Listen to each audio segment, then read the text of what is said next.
Selamat sore Pak Camat. Boleh disebutkan Pak nama jelasnya dan jabatannya siapa Pak? Iya.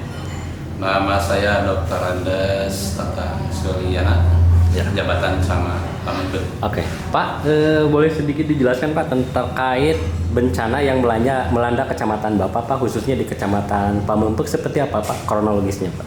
Dijelaskan sedikit Pak. Menurut hasil pantauan di lapangan para petugas kami, jadi terjadi bencana banjir bandang ini disebabkan curah hujan yang tinggi hampir 2 hari 2 malam itu di sekitaran Pamengpeuk, Cisompet dan sekitarnya.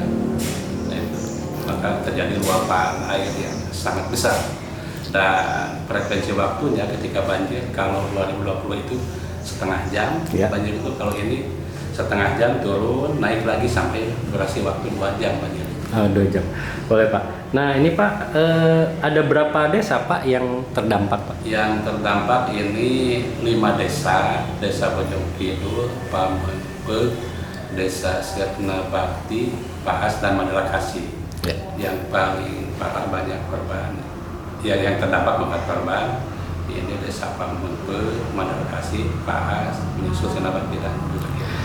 Oke Pak, untuk korban jiwa? Tidak. Oh tidak ada ya. Untuk ada berapa Pak kisaran jumlah yang terdampak, berapa kepala keluarga Pak? Kira-kira Pak? Laporan kami yang kami sampaikan ke pimpinan kemarin, Ya. jumlah kakak ada 2.175, jumlah jiwa ada 6.000 lebih, Ya. 6.000 lebih. Cuman ada 2 rumah di blok Kampung Lewis Simar, ada 2 rumah yang tergerus air, terbawa air. Oke Pak. Nah tadi Pak, dari mungkin dari segi dampaknya itu ke 5 desa atau 4 desa? 5 desa ya Pak ya. Nah untuk sektor apa saja Pak yang kerusakannya dari mulai pertanian dan lain sebagainya bisa dijelaskan Pak? Yang pertama rumah Ya. terendam. Ya. Yang kedua dua rumah hancur terbawa air. Ya. Yang ketiga fasilitas umum kayak jembatan, ini jembatan yang menghubungkan kampung Kaum Lebak dengan Sikopo itu hancur semua, terbawa arus air juga yang ada di jembatan yang di Penaga. Lalu selain itu juga fasilitas umum lainnya seperti irigasi yang ada di Cikaracap ini tersendat karena tumpukan material. Ya. Lalu areal sawah tadi sudah saya laporkan ke dinas terkait dan ke Pakala. Ini ada beberapa ratus hektar yang tergenang air dan itu pasti busuk Pak. Ya. Nah ini Pak, pada waktu kejadian itu kan malam hari ya Pak ya? Ya, malam Jumat. Malam Jumat ya Pak ya. Untuk malam Jumat, tepatnya berada di Kecamatan Pamengpeuk ya Pak ya. Nah ini Pak, apakah ada warga yang diungsikan nggak Pak pada waktu itu? Kejadian Ya. ini ada beberapa sebagian warga yang dekat ini kayak dari Desa Pamengpeuk, Desa Mandala Kasih, Ya. diungsikan ke sini ke kecamatan Ya. dan ke kampung-kampung yang lebih tinggi. Oke. Tapi ini hanya sementara waktu, tidak beberapa lama kembali lagi ke rumahnya. Oke. Nah ini Pak, kan pertama itu pas kejadian dari pihak kecamatan Bapak selaku pimpinan menginstruksikan seperti apa Pak kepada kepala desa atau warganya Pak?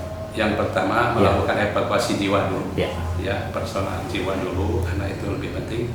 Yang kedua melakukan evakuasi kepentingan masyarakat, Ya. kayak jembatan, kayak jalan, fasilitas umum. Ya. Yang ketiga melakukan evakuasi lainnya sesuai dengan kebutuhan masyarakat. Ya. Yang keempat melakukan penyaluran makanan yang dibutuhkan masyarakat saat itu. Yang kelima melakukan pendataan sebagai bahan untuk menindaklanjuti pemerintah dalam rangka penanganan banjir bandang ini. Oke Pak. Nah sampai saat ini Pak, khususnya untuk Kecamatan Pamengpeuk apa saja Pak yang dibutuhkan? Yang dibutuhkan sudah saya sampaikan kemarin. Yang pertama sembako. Betul Pak.